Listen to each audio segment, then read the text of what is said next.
हिस्सा नहीं होंगे, तो अगर उन प्लेयर्स की बात की जाए जो टीम का हिस्सा नहीं होंगे, तो सबसे पहले मैं पेशावर ज़ल्मी के प्लेयर्स के बारे में बात करना चाहूंगा। अकेले खड़े होकर पूरा टी20 मैच जितवा सकते हैं। एलेक्स हेल्स आ रहे हैं, उसके अलावा बाकी की सिचुएशन से, इस तरह के सिचुएशन डिफरेंट कंट्रीज में चल रही हो तो वो डरते हैं। तो डेविड वार्नर ने भी ट्वीट करके, जैसे ही पीएसएल का दोबारा आगाज 17 मई से पाकिस्तान में हो रहा है, और दोबारा आगाज मीन इससे पहले पीएसएल को रोका गया था, उसकी रीजंस सारे पाकिस्तानी फैंस बल्कि इंडियन फैंस तो ज्यादा अच्छे तरीके से जानते होंगे।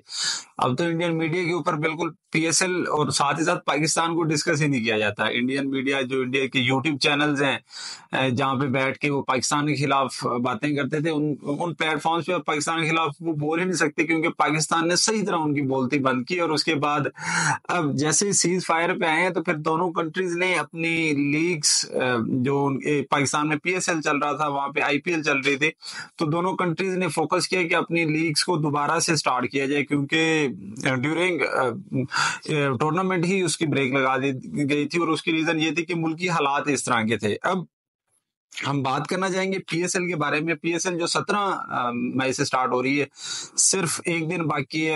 एक दिन मींस के आज 15 है, 16 और उसके बाद परसों पीएसएल का आगाज हो जाएगा। तो इसमें आज की वीडियो में जो हमारा टॉपिक है कि कौन से प्लेयर्स, क्योंकि प्लेयर्स तो ऑलरेडी घर जा चुके हैं, तो कौन से प्लेयर्स हैं जो कि वापस आ रहे हैं और कौन से ऐसे प्लेयर हैं जो पीएसएल में नहीं आ रहे। पीएसएल में ना आने का मकसद कि वैसे प्लेयर्स जो रिसेंटली इस पीएसएल में खेल रहे थे और उसके बाद अब जब दोबारा पीएसएल स्टार्ट हो रहा है, तो वो प्लेयर्स अब टीम का हिस्सा नहीं होंगे। तो अगर उन प्लेयर्स की बात की जाए जो टीम का हिस्सा नहीं होंगे, तो सबसे पहले मैं पेशावर ज़ल्मी के प्लेयर्स के बारे में बात करना चाहूंगा। पेशावर ज़ल्मी के जो ओवन एक प्लेयर आए थे, जो एज ए ओपनर भी खेलते रहे, ऑस्ट्रेलिया की तरफ से बिलोंग करते हैं, एज ए ओपनर भी खेलते रहे, मिडिल ऑर्डर में, मिडिल ऑर्डर मींस के at the end as a hard hitter भी उन्होंने रोल अपना प्ले किया। तो वो अब पीएसएल में नहीं आ रहे। उनमें उनकी पीएसएल में ना आने की वजह ये है कि वो पंजाब किंग्स 11 की तरफ से, किंग्स 11 पंजाब की तरफ से उनका कॉन्ट्रैक्ट जो था ड्यूरिंग पीएसएल ही हुआ था, लेकिन उनकी पहली कमिटमेंट पीएसएल थी। तो इस अब पीएसएल के रुकने की वजह से अब वो क्या कर रहे हैं, वो आईपीएल की तरफ जा रहे हैं। अब वो पीएसएल की तरफ दोबारा आना गवारा नहीं कर रहे। पेड प्रोफेशनल्स होते हैं, उन्हें पैसे से कंसर्न होता है, इसमें कोई बुरी बात नहीं है उनका वहां पे जाना, इसमें कोई इशू वाली बात नहीं है। अब बाकी अगर प्लेयर्स की बात की जाए, इनके पास अंसारी जोसेफ, उनका भी आना 50-50 है। तो इस टाइम पेशावर ज़ल्मी के हालात बड़े डामाडोल लग रहे हैं, क्योंकि उनके जो मेन प्लेयर्स हैं उनका आना थोड़ा मुश्किल लग रहा है। होप सो रिप्लेसमेंट अच्छी कर लेंगे, अच्छे बाकी भी जो प्लेयर्स बुलाएंगे उनको टीम में लेके आएंगे, और एक अच्छा कॉम्बिनेशन, जिस तरह वो टीम बूस्ट करके ऊपर आई है, तो वो एक अच्छे कॉम्बिनेशन के साथ अपने इवेंट को दोबारा कंटिन्यू करेंगे।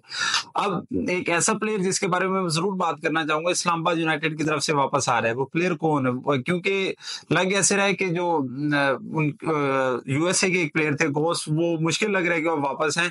अगर वो वापस नहीं आते, एक ऐसा प्लेयर जिसने ट्वीट भी किया है कि वो इस्लामाबाद यूनाइटेड की तरफ से वापस आ रहे हैं, मैं बात कर रहा हूँ एलेक्स हेल्स की। एलेक्स हेल्स वापस आ रहे हैं पीएसएल में। एलेक्स हेल्स ने पीएसएल में इस्लामाबाद यूनाइटेड की बड़ी अच्छी खिदमात दी है। एलेक्स हेल्स एक ऐसा प्लेयर है जो वन साइडेड अकेले खड़े होकर पूरा टी20 मैच जितवा सकते हैं। एलेक्स हेल्स आ रहे हैं, उसके अलावा बाकी जो कॉलन मुनरो, बाकी भी प्लेयर्स ऑलमोस्ट सारे ही आ रहे हैं। और उसके अलावा हम आए लाहौर कलंदर्स की तरफ। लाहौर कलंदर्स के बारे में प्रिडिक्ट किया जा रहा था कि उनके जो डेरी मिचेल हैं वो वापस नहीं आएंगे, लेकिन डेरी मिचेल ने भी कंफर्म कर दिया कि वो रिमेनिंग पीएसएल मैचेस के लिए अवेलेबल होंगे। और साथ ही साथ कलंदर्स के जो सबसे वाइटल प्लेयर हैं, वाइटल प्लेयर मीन सिकंदर रजा, सिकंदर रजा ने भी ट्वीट किया और उन्होंने कहा कि हाँ जी मैं भी आ रहा हूँ। तो इट मीन्स कि लाहौर कलंदर की टीम थोड़ी बैलेंस लग रही है। साथ ही साथ उन्होंने एज ए रिप्लेसमेंट शामिल किया शकीब अल हसन को। तो शकीब अल हसन भी आ रहे हैं, मेरे ख्याल में मोस्ट प्रोबेबली रिशाद हुसैन का आना मुश्किल है, तो शकीब अल हसन आ रहे हैं।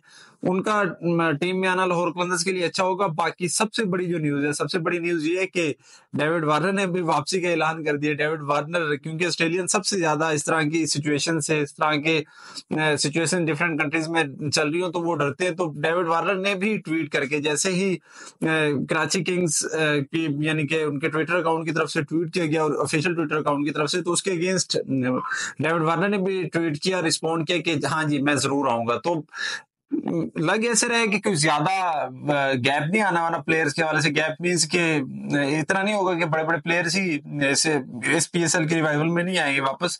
होप सो 80% प्लेयर्स जरूर पाकिस्तान आएंगे और अच्छी क्रिकेट देखने को मिलेगी। और ये क्रिकेट 17 से अब 25 मई तक है और होप सो 25 मई तक जो भी टीम अच्छा खेलेगी। लग ऐसे रहा है कि रिसेंटली जो फॉर्म है वो क्विटा ग्लैडिएटर्स की अच्छी है, लेकिन अब ब्रेक के बाद किस तरह रीयूनाइट होते हैं और किस तरह परफॉर्म करते हैं, तो फिर अभी प्रिडिक्ट करना कि कौन सी टीम जीतेगी इतना आसान नहीं होगा।